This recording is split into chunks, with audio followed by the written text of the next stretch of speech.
வணக்கம் மக்களே, welcome back to nursing Tamil. உங்களுக்கு ஒரு சின்ன தலைவலின்னு சொல்லிட்டு ஹாஸ்பிட்டல் போறீங்க. சரி டேப்லெட் தான் குடுப்பாங்க, சரியாயிடும்னு சொல்லிட்டு ஒரு மைண்ட் தாட்ல போவீங்க. அங்க போனீங்கன்னா ஒரு 4 நாள் பெட் ரெஸ்ட் எடுங்க. ஹாஸ்பிட்டல்ல வந்து அட்மிட் ஆகணும்னு சொன்னா நீங்க ஏத்துப்பீங்களா? கட்டாயம் பிரச்சனை பண்ணுவீங்க. என்னடா ஒரு சின்ன கம்ப்ளைண்ட் தான் வந்து என்ன ஹாஸ்பிட்டல்ல போய் 2 நாள் 3 நாள் தங்குன்னு சொல்லிட்டு இருக்கீங்களே அப்படின்னு சொல்லிட்டு சண்டை போடுவீங்க. இந்த மாதிரி சின்ன சின்ன கம்ப்ளைண்ட்க்குலாம் வந்து ஹாஸ்பிட்டல்ல ஒருத்தவங்க தங்க வச்சு ட்ரீட்மெண்ட் பார்க்க முடியுமான்னு கேட்டீங்கன்னா முடியவே முடியாது. ஏன் அப்படின்னா ஒரு ஹாஸ்பிட்டல் பொறுத்தவரைக்கும் குறிப்பிட்ட பெட் தான் இருக்கும். அதுக்கு வந்து பேஷண்ட்ஸுமே ஒத்துக்க மாட்டாங்க. சின்ன சின்ன கம்ப்ளைண்ட்லாம் நம்ம போய் ஹாஸ்பிட்டல் பெட்ல தங்குங்கன்னு சொன்னா அதுக்கு யார் தான் ஃபீஸ் கட்டுறதுன்னு சொல்லிட்டு பெரிய ஒரு என்ன சொல்கிறது, சின்ன சின்ன கம்ப்ளைண்ட் வந்து அவங்க போய் இந்த மாதிரி பண்ணுறீங்களேன்னு சொல்லிட்டு ஒரு பெரிய பிரளயமே வெடிக்கும். அந்த மாதிரி சின்ன சின்ன கம்ப்ளைண்ட் சின்ன சின்ன விஷயங்களை வந்து சரி பண்ணுறதுக்கும் ட்ரீட்மெண்ட் பண்ணுறதுக்கும் அந்த டயக்னோசிஸ் பண்ணுறதுக்கான இடம் அப்படி தான் பார்த்தீங்கன்னா அவுட் பேஷண்ட் டிபார்ட்மெண்ட் அப்படின்ற ஒரு விஷயத்தை இன்ன வரைக்கும் பார்த்தீங்கன்னா முக்கால்வாசி ஹாஸ்பிட்டலில் வச்சிருக்காங்க. அவுட் பேஷண்ட் டிபார்ட்மெண்ட் தமிழ் வந்து புறநோயாளிகள் பிரிவு அப்படின்னு சொல்லுவாங்க. அதாவது இந்த மாதிரி சின்ன சின்ன கம்ப்ளைண்ட்லாம் வராங்க, பேஷண்ட்ஸ் வராங்க அப்படின்னா அவங்களுக்கு எந்த மாதிரி டயக்னோசிஸ் பண்ணணும், டயக்னோசிஸ் பண்ணி அது அவங்களுக்கு இருக்கிற கண்டிஷன் என்ன இருக்குன்னு சொல்லிட்டு ஃபைண்ட் அவுட் பண்ண சொல்லுவாங்க. அதுக்கு தேவையான பிளட் டெஸ்ட் எடுக்கிறதா இருக்கட்டும், இல்லை அவங்களுடைய வைட்டல் சைன்ஸ் அதாவது ஹார்ட் ரேட், பிபி, சேச்சுரேஷன் இதெல்லாம் செக் பண்ணுறது, சுகர் லெவல் செக் பண்ணுறது, இந்த மாதிரி பேசிக்காக இருக்கிற விஷயங்கள் எல்லாமே பார்த்தீங்கன்னா இந்த அவுட் பேஷண்ட் டிபார்ட்மெண்ட்டில் ஓபிடியில் பண்ணுவாங்க. இதுதான் வந்து எல்லா ஹாஸ்பிட்டலுமே இந்த அவுட் பேஷண்ட் டிபார்ட்மெண்ட் வந்து கட்டாயம் மோஸ்ட்லி இருந்துட்டு தான் இருக்கும். இது வந்து நீங்கள் ஹாஸ்பிட்டல் உள்ளே போன உடனே பார்த்தீங்கன்னா அவுட் பேஷண்ட் டிபார்ட்மெண்ட் எங்கே இருக்குது அப்படின்னு சொல்லிட்டு தேட வேண்டாம். ஹாஸ்பிட்டல் பொறுத்தவரைக்கும் பார்த்தீங்கன்னா ஒரு 2 இடத்துல தான் மேஜராக கூட்டமாக இருக்கும். எங்கே அப்படின்னு பார்த்தீங்கன்னா ஒன்று இஆர் அதாவது எமர்ஜென்சி டிபார்ட்மெண்ட், அது இன்னொரு இடம் பார்த்தீங்கன்னா ஓபிடி அதாவது இந்த அவுட் பேஷண்ட் டிபார்ட்மெண்ட்டில். எந்த இடத்துல வந்து இந்த க்ரௌட் வந்து பயங்கரமாக ஒரு மாதிரி ஹரிபரியாக இருந்துட்டு ஒரு மாதிரி ஷவுட் பண்ணிக்கிட்டு சம்திங் ஏதோ ஒரு பதட்டத்திலே இருந்துட்டு இருக்காங்கன்னா அது இஆர். ஏதோ ஒரு ஆக்சிடென்ட் கேஸிங்க எனிதிங் ஒரு எமர்ஜென்சி கேசஸ் வந்து இருக்கலாம். எந்த இடத்துல வந்து பார்த்தீங்கன்னா அந்த க்ரௌட்ஸ் வந்து ஓரளவுக்கு கொஞ்சம் காமாக குறுக்க நெருக்க நடந்துட்டு இருப்பாங்க, பட் அந்தளவுக்கு ஹரிபரி இருக்காதுன்ற இடம் பார்த்தீங்கன்னா ஓபிடி. அந்த ஓபிடியோட செட்டப் எப்படி இருக்கும் அப்படின்னு பார்த்தீங்கன்னா முக்கால்வாசி இடத்துல கிரவுண்ட் ஃப்ளோர் தான் வச்சிருப்பாங்க. ஏன் அப்படின்னா ஓபிடி வந்து பார்க்குறது வந்து ஈஸியாக ஆக்சஸ் பண்ணுற மாதிரி இருக்கும். இன்பேஷன் அதாவது உள்நோயாளிகள் பிரிவுன்னு ஒன்று இருக்கும், அந்த பிளாக் வந்து தனியாக வச்சிருப்பாங்க. அவுட் பேஷண்ட் டிபார்ட்மெண்ட் வந்து அது தனியாக ஃப்ரண்ட்லேயே வச்சிருப்பாங்க. ஈஸியாக வந்து அவங்க வந்து ஜஸ்ட் உள்ளே வந்து டாக்டர்ஸை பார்த்துட்டு என்ன கன்சல்ட் பண்ணணும் பண்ணிவிட்டு அதுக்கப்புறம் வெளியில் போயிடுவாங்க. ஓகேங்களா? அந்த மாதிரி பேசிக்காக இருக்கணுன்றதுக்காண்டி அதை கிரவுண்ட் ஃப்ளோரில் அதுவும் ஹாஸ்பிட்டல் ஃப்ரண்ட்லேயே வச்சிருப்பாங்க. அந்த அவுட் பேஷண்ட் டிபார்ட்மெண்ட் பக்கத்துலேயே வந்து பார்த்தீங்கன்னா பிளட் பேங்க் இன்வெஸ்டிகேஷன் பண்ணுறதுக்காண்டி பிளட் கலெக்ஷன் பண்ணுற ஏரியாவாக இருக்கட்டும், கேன்டீனாக இருக்கட்டும், பில்லிங்காக இருக்கட்டும், ஃபார்மசி, இந்த மாதிரி செட்டப் எல்லாமே பார்த்தீங்கன்னா பக்கத்துலேயே இருக்கும்.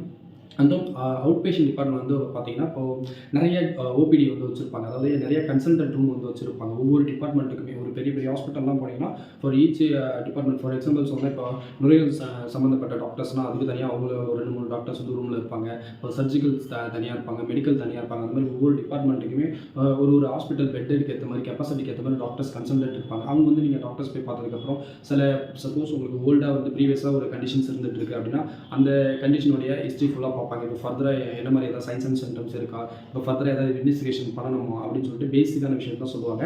அண்ட் தென் இந்த ஓபிடி டிபார்ட்மெண்ட்டில் நர்சஸுடைய ரோல் என்ன அப்படின்னு பார்த்தீங்கன்னா மேக்ஸிமம் பெருசாக ஒர்க் வந்து இருக்காது. பட் ஆனால் ஒரு ஜென்ரல் ஷிஃப்ட் தான். மோஸ்ட்லி எல்லா இடத்துலையுமே ஓபிடி அப்படின்றது ஜென்ரல் ஷிஃப்ட் தான் இருக்கும். மேக்ஸிமம் ஒரு 8 o'clock to 5 o'clock அந்த மாதிரி தான் இருந்துட்டு இருக்கும். இப்போ 8 o'clock to 5 o'clock வரைக்கும் பேஷண்ட்ஸ் வராங்க அப்படின்னா அவங்கள வந்து கரெக்டான ஒரு டைமிங் எல்லாருமே வந்து பார்த்தீங்கன்னா ஓபி சீட் போட சொல்லுவாங்க. அதாவது நிறைய பேர் ஓபியில் வந்து பார்த்துட்டே இருப்பாங்க. இப்போ இன்பேஷனில் இருக்கிற பேஷண்ட்டை விட 3 மடங்கு 4 மடங்கு வந்து அவுட் பேஷண்ட் வந்து பேஷண்ட் வந்து போவாங்க. ஏன்னா சின்ன சின்ன கம்ப்ளைண்ட் நிறைய பேஷண்ட் வந்து ரிவ்யூ காலி வந்து போவாங்க. ஆல்ரெடி ஹாஸ்பிட்டல் அட்மிட் ஆகிருப்பாங்க, ஜஸ்ட் ரிவ்யூக்கு அவங்க டாக்டர் பார்க்கறதுக்காண்டி வருவாங்க. அந்த மாதிரி பேஷண்ட்ஸ்லாம் யார் முன்னே வந்தாங்க, யார் ஃபஸ்ட்டு டோக்கன் போட்டாங்க அப்படின்னு சொல்லிட்டு அதுக்கேற்ற மாதிரி அந்த பேஷண்ட்ஸை முன்னாடி விடணும். சில பேஷண்ட்ஸ் வந்து ப்ரியாரிட்டி அப்படின்றது இருக்குது. சில பேஷண்ட் ரொம்ப சிக்காக இருக்காங்க, வெளியிலேருந்து வந்திருப்பாங்க, அந்த பேஷண்ட் டாக்டர் உடனே பார்த்துட்டு போகணும், அவங்களால ரொம்ப நேரம் இருக்க முடியாதுன்ற பேஷண்ட்டுமே அலோவ் பண்ணுவாங்க. அண்ட் தென் பேசிக்காக அது என்ன வேலை அப்படின்னு பார்த்தீங்கன்னா வைட்டல்ஸ் செக் பண்ணுறதா இருக்கட்டும், இல்லை தெரியாத பேஷண்ட்ஸ்க்கு வந்து அசஸ் பண்ணுறது கூட எந்த இடத்துக்கு அவங்க சப்போஸ் ஏதோ ஒரு பிளேஸ் தெரியல, இந்த இப்போ நம்ம பிளட் பேங்க் போகணும் இல்லை இந்த டிபார்ட்மெண்ட் போகணும்னு சொல்கிறாங்கன்னா அவங்களுக்கு கூட அசஸ் பண்ணுறது, அந்த மாதிரி பேசிக்கான வேலை தான் பார்த்தீங்கன்னா ஓபிடியில் ஒரு நர்சஸ்க்கு இருக்கும். ஓபிடியில் நர்சஸாக நான் வந்து ஒர்க் பண்ணுறேன் அப்படின்னா எனக்கு ஃபாரினில் ஸ்கோப் இருக்குமா அப்படின்னு கேட்டிங்கன்னா கட்டாயம் ஸ்கோப் இருக்குது. பட் அதர் டிபார்ட்மெண்ட்டில் இருக்காங்களே ஒரு இஆர்லையோ இல்லை ஐசியூலையோ இல்லை ஓடியில் ஒர்க் பண்ணுற ஸ்டாஃப்ஸை விட உங்களுக்கு வந்து கம்மியாக தான் இருக்கும் ஸ்கோப்ஸ் வந்து ஃபாரின் போகிறதுக்கு. ஏன் அப்படின்னா மற்ற இடத்துல வந்து பார்த்திங்கன்னா ப்ராக்டிக்கல் நாலேஜ் கொஞ்சம் அதிகமாகவே கெயின் பண்ணுவாங்க. ஓபியில் வந்து பார்த்திங்கன்னா பெருசாக ப்ராக்டிக்கல் நாலேஜ் கெயின் பண்ண முடியாது. எப்போ அப்படின்னா நீங்கள் வந்து ஸ்டாஃபாக வந்ததுக்கப்புறம். பட் நீங்கள் ஸ்டூடெண்ட் பீரியடில் வந்து பார்த்திங்கன்னா ஈவன் டாக்டர்ஸ் அண்ட் நர்சஸ் எல்லாருக்குமே வந்து பார்த்திங்கன்னா ஸ்டூடெண்ட் பீரியடில் ஓபிடியில் தான் அதிகமாக நிறைய லேர்ன் பண்ணிக்கிற மாதிரி இருக்கும். எப்போ அப்படின்னா தியரிட்டிக்கலாக நிறைய கேசஸ் பற்றி டிஃப்ரெண்ட் வெரைட்டி ஆஃப் கேசஸ் வந்துட்டு இருக்கும். அப்படிங்கும்போது நிறைய கொஞ்சம் ப்ராக்டிக்கலாக லேர்ன் தியரிட்டிக்கலாக லேர்ன் பண்ணுறதுக்கு வந்து ஓபிடி வந்து ரொம்பவே யூஸ்ஃபுல்லாக இருக்கும். எப்போனா அகாடமிக் பீரியடில். பட் நீங்கள் முடிச்சுட்டு வரீங்க, ஒரு ஃப்ரெஷராக வந்து ஒரு ஜாபுக்கு வரீங்க அப்படின்னா நீங்கள் மேக்ஸிமம் ஓபிடி வந்து ப்ரிஃபர் பண்ணாமல் இருக்கிறது பெட்டர். ஏன் அப்படின்னா ஒரு ப்ராக்டிக்கலாக நீங்கள் நிறைய நாலேஜ் வந்து கற்றுக்கணும் அப்படின்னு நினச்சிங்கன்னா ஒரு ஓடியோ இல்லை எமர்ஜென்சியோ இல்லை ஐசியோ போகிறது பெட்டர் என்ன கேட்டிங்கன்னா. அந்த அங்கே வந்து நீங்கள் ஒர்க் பண்ணிங்கன்னா நீங்கள் ஃபாரின் போகிறதுக்குமே ஸ்கோப்ஸ் வந்து ரொம்பவே அதிகமாக இருக்கும். அண்ட் தென் இப்போ ஓபிடியில் வந்து பார்த்தீங்கன்னா மோஸ்ட் ஆஃப் ஆல் வந்து வந்து இந்த ஜிஎன்எம் முடித்த டிப்ளமோ முடித்த ஸ்டாஃப் தான் வந்து எடுத்துகிட்டு இருப்பாங்க. பிஎஸ்சி முடித்த ஸ்டாஃப் மோஸ்ட்லி யாரும் போக மாட்டாங்க.